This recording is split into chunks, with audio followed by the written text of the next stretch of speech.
Romans chapter 8, verse 18.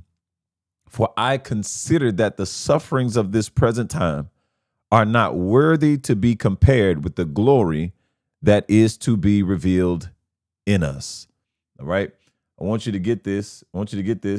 Paul wrote this letter to believers in Rome who were experiencing persecution, hardship. They were experiencing social rejection for their faith. Many had begun to question if God is really for us. Is God really for us?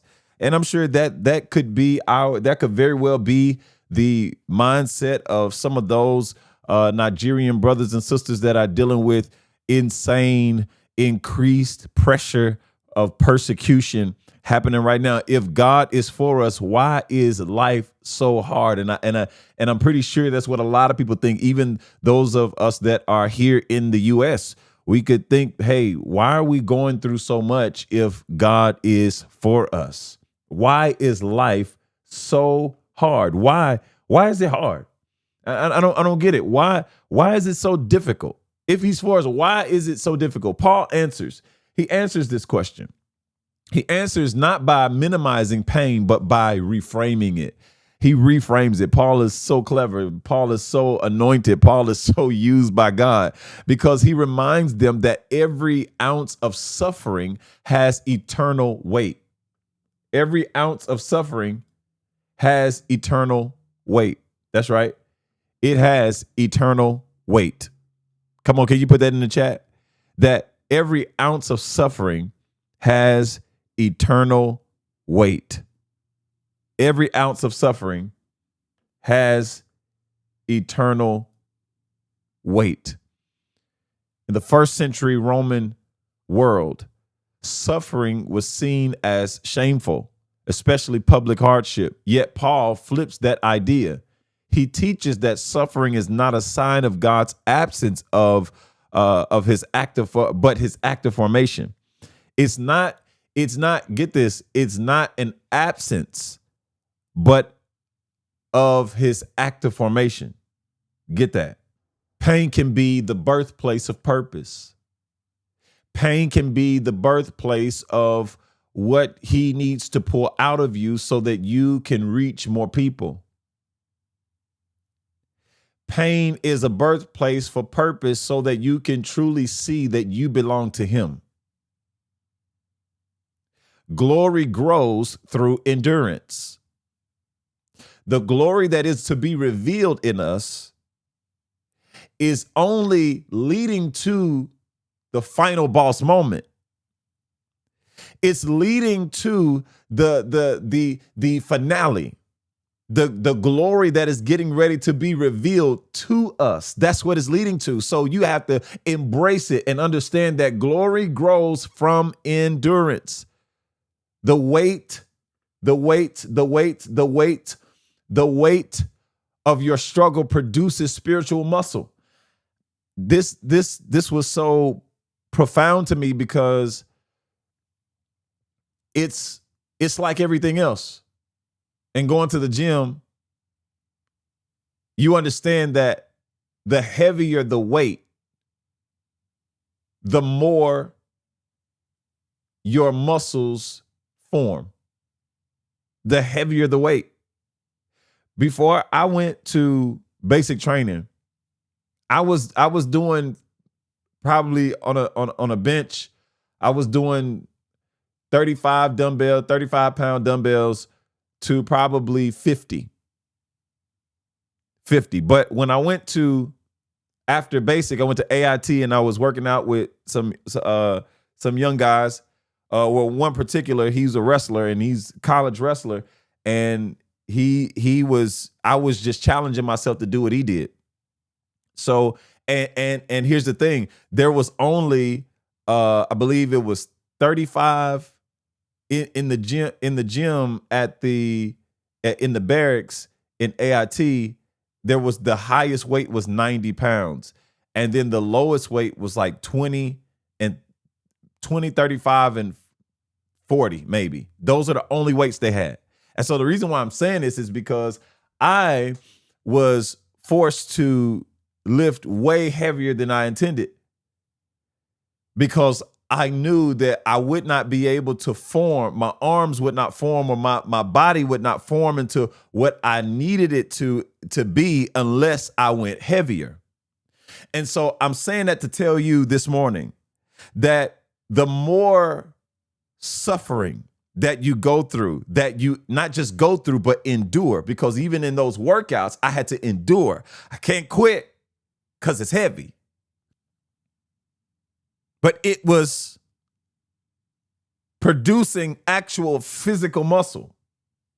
And that's what I'm trying to tell you this morning is that your go-through time and the issues of life and the challenges of life are producing spiritual muscle.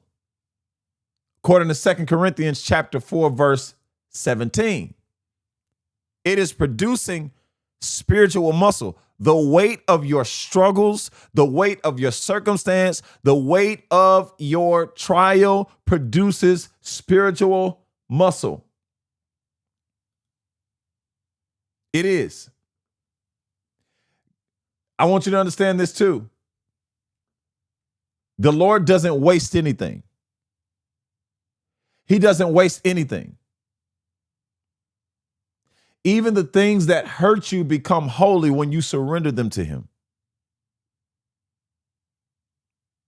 Even the things that hurt you become holy when you surrender them to him. Nothing is wasted. Come on, can you tell somebody in the chat, nothing is wasted, nothing is wasted, nothing is wasted, nothing is wasted. Nothing is wasted. Nothing. Absolutely. Absolutely nothing is wasted. Nothing. Come on, nothing is wasted. Nothing is wasted. Nothing is wasted. Nothing is wasted. It's all for a reason. It's all for a reason. It's all for a reason. He wastes nothing. And we know this to be true. We know this to be true. We know this to be true. There's no need to be in unbelief. But we know this is true. Nothing is wasted. Why? Because all things work together for the good of them that love God according to his purpose that he has called us to. For I consider that the sufferings of this present time. Here's something else I want to give you. Logizomai. I sat there and listened to the word 1,000 times before I decided I was going to try to say it this morning. But logizomai. And it means consider, right? But it also means to calculate, to reason, or to take into account. It means to count up when you consider. In other words, Paul is saying, for I've calculated, for I've reasoned, I've counted many times. I've counted. You know what it means to what do you mean count it over, to make sure, right?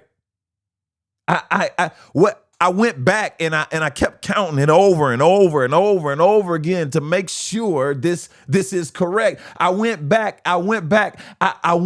to consider. I went back to count it over and over again that the sufferings of what was happening to me right now. I've considered it. I've calculated it up. Paul had weighed the pain and the promise and decided the future glory far outweighed the current struggle, the current situation. Remember, Paul is writing from a prison cell. He's writing from a prison cell. Somebody who is writing from a prison cell, and here we are in a free world, in the free world, in this free country, doing pretty much kind of what you want to do.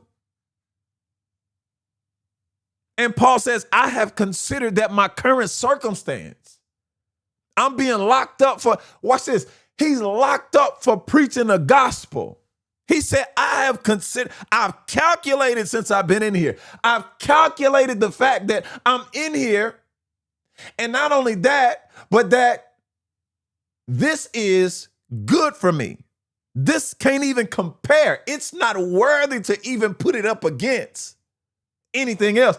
It's not worthy of being put up against the glory that is to be revealed to us. But in this full context of the word consider, Paul again weighs, he weighs the pain and the promise. And he decided the future glory far outweighed the current situation. I want you to understand what the word glory means. I want you to understand what the word glory means. D-O-X-A. This is a Greek word for glory. Greek word for glory, doxa. Doxa, doxa, doxa. And doxa, again, means glory, but it also means the revealed excellence of the Most High God. It is the revealed excellence of God. So the pain you feel now is making room for the excellence of God to be revealed later. Glory means the revealed excellence, revealed excellence of God. So again, the pain you feel now is making room for the excellence of God to be revealed later. In other words, your pain has a purpose. Your pain has a purpose. Your pain has a major purpose, and it's all being counted toward the end. It's preparing you to carry his glory.